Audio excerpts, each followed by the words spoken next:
Hello and welcome to the Soulful Valley podcast, Celia. Thank you so much, Katie. I'm really excited to be here. It's great to have you here. Celia's another one of our contributing authors in Evolving on Purpose, which launches next Friday, the 22nd of October at 9 a.m. Oh, it's exciting, isn't it, Celia? How are you feeling about this now? So excited. Lots of butterflies in my stomach, but yeah, it's amazing. I mean, really, that we connected, and the title Evolving on Purpose is just so spot on for me and for what's happening in the world right now. Absolutely. And I think quite a few of you felt that call, and the type of people that have come into the book, how we all resonate with each other, and all of the things that are similar with us. I've just reread your chapter again, and there's so many similarities to me in there. It's like, wow. It's incredible. So could you share with our audience, Celia, a bit about your chapter? Sure. My chapter is called Acknowledging Your Instincts, because for a long time I did not acknowledge mine, and I came to this point in my life, sort of mid-career. I'm a really sort of work-focused human, or I was for a long time, and I was really driven by the kinds of passions that I had. A very passionate person. My first career was in agriculture, organic farming specifically, and then my second career was in peacebuilding and human security, humanitarian aid work. And 1 year, I just sort of started getting less and less energy. And I woke up one morning with a thought that was really, really unusual for me. And it was like, maybe I should just end my life today. And that was my call to action. It's like, okay, I felt stuff for a while that just didn't sit right with me, but I didn't know what it was. And I had no words for it. I didn't know why I was suddenly so sad. And so that sort of sent me down this path that opened up my knowledge base to the truth of who we are as humans. I was raised with in a Catholic family, and so the limiting beliefs that the Catholic Church puts on people were on me. And I thought, because I had walked away from that, that's good. But it wasn't. I had to uncover all this stuff and to learn about energy. I, as an organic farmer, like, I looked at the world as this whole connected energetic system, but I didn't put myself into it right away. I just sort of thought we humans were a little bit different. And so going back to those learnings and placing myself in, we are all connected energetically. And it is not just the plants and the animals. We are part of nature too. Yeah. So it was a wake-up call.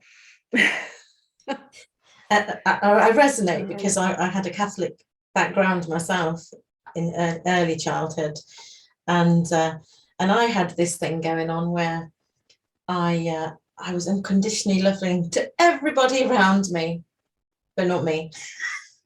No boundaries, constantly pleasing everybody else, and I ran a charity for 7 years to save everybody else. Well, I got sicker and sicker and became disabled. So I completely resonated with some of the things that you said in your chapter. And that led you to the work that you do now. Can you share with our audience what that is? Yeah, I love the work I do now. I mean, I've always loved the work I've done, but this I really love. So I created this coaching program that I call the Champagne Chakra, because once I got interested in the energy body that we all have, and I discovered the chakra system, I started meditating and breathing properly, I discovered that I could create at a moment's notice this feeling of like champagne bubbles going through my body. And it could take me back to who I am and to the present moment so quickly And it's like, okay, we have all the ups and downs in life. We're always going to have them. I'm not always going to be like a bubbling bottle of champagne. No. But I know now how to get back there. And it doesn't require me opening the bottle of champagne and drinking it. No. Which I have done in the past. It just really requires connecting back to source energy. And because of the beliefs that I had from the church upbringing that I had, that was a disconnect. God was this judgmental man in the sky. And I was either going to go to heaven or hell. And now I see that the God is really a source energy that is just beautiful love that we can all access. And so my champagne chakra program I take people through their 7 chakras, the main 7 chakras. There are more, but that's sort of the base of my program. And we uncover limiting beliefs. I do some energetic healing work. So something called the emotion code and Reiki. And I actually can remove trapped emotions in a person's energy body, because that's one of the things that really helped me. I didn't realize how our trapped emotions can manifest as physical pain, as disease. And, for the longest time, I had what I like to call my bowling ball in my stomach. It was just this heavy, painful thing that no X-ray could show up. But it was just all the trapped emotions from experiences. And, it wasn't really just one experience. It was the beliefs of the church. It was, yes, I was raped when I was 12, but it wasn't just one thing. I think it was really the accumulation of all those things and my inability to process the emotions from those events. So I do this with my clients. I help them get rid of whatever gunk is messing up their energy channel. And then I teach a sort of a combination of ancient wisdom, but I've matched it all to modern science. So anything that I teach, I've found the source from like yoga and Tantra, all the ancient studies, but there are so many new modern science proven research projects that have shown why it works. So, because I was fascinated by the ancient wisdom of the yogis and the Tantra tradition, because those were the practices that really sort of woke me up. But there's amazing modern science that matches every single bit of ancient wisdom that works, right? So the breathing techniques that I learned in both yoga and Tantra, and how we breathe, that's one of the things I talk about in my chapter. So I don't want to say too much, but really the breath work is so connected to the science of the vagus nerve, and how we breathe affects our energy. It affects everything. It affects our health. And there's all these breath courses out there nowadays.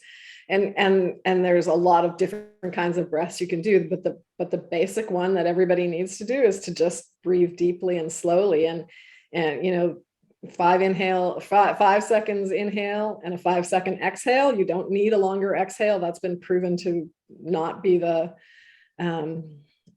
as necessary as it was for a while. People said, oh, you have to have the longer exhale, but it's actually an even inhale, even out exhale that really connects your vagus nerve, which is the bidirectional nerve that goes from our gut, like really right from our perineum up to our brain and back. And that's the champagne chakra. Like when you get that thing activated, it's the part of your body, but it's also the energy channel too. And so that's one simple thing that people can do to just radically change how they interact with their body, and then therefore their energy body. And I have to admit that when I was reading your chapter, I was actually breathing like that all the way through reading it when I got to that bit. Because we need to remind ourselves, don't we, how important it is, and what a simple thing. It is so simple, isn't it? But we forget and carry on with our busyness. But thank you for sharing that. Is there anything else you'd like to share with us today? Yeah, I think, just what you said, it's like simple practices. I think so much of my life, I was just sort of, I had a wall because of language, right? I had a wall against woo-woo sort of energy stuff, but I was also deeply attracted to it. And what I realized in my own research is that these are all simple things that we can just tweak in our life. They're not like, it's not like a major thing that you have to do every day. It's just understanding. And, originally, I love that you invited me to write this chapter, because originally I've been wanting to write a book, something around the lines of everything I wish I knew before I was 12, because if I had learned this stuff when I was a kid, if somebody had just explained this instead of giving me religious dogma, I can't imagine how different my life might have been. And I don't regret any part of my life. I've had a fantastic life. But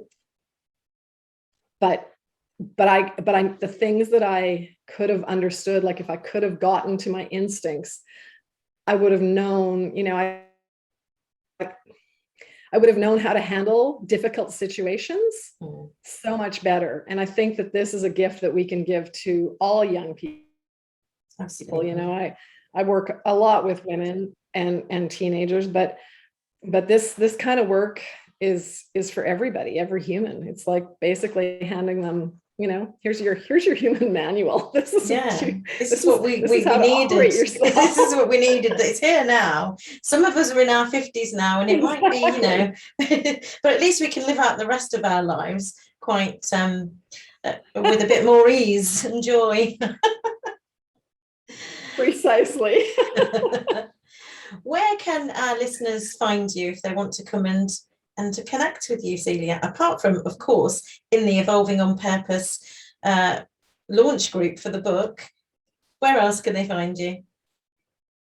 Okay, so I have a website that is my name, Celia Louise, so www.celialouise.com. My LinkedIn profile is also Celia Louise. And then I have an Instagram and a Facebook page, which is Love Your Life by Celia. Beautiful. A little question that I like to ask my guests is, do you have any tips that you would give to your 20-year-old self? Yes. That there is a whole world inside of you that you really need to learn about so that you can handle the ups and downs that life is going to give you. To learn to be connected to your energy body is one of the most exciting lessons that anybody could take on. And really, it's my 12-year-old self I would have taught that to, not my 20-year-old self. I needed it before I was 20. Yeah, I needed it before as well. But it's all perfect now. We've got it now. Exactly. Thank you so much. Thank you so much for your time today. It's been great chatting to you, and I will see you in the Launch Support group and on the other side of what happens in the book launch. I'm sure we're all going to be very excited next week. Yes, I am really excited. Thank you so much for this. You're so welcome. Yeah, I really appreciate it. Bye for now. Bye-bye.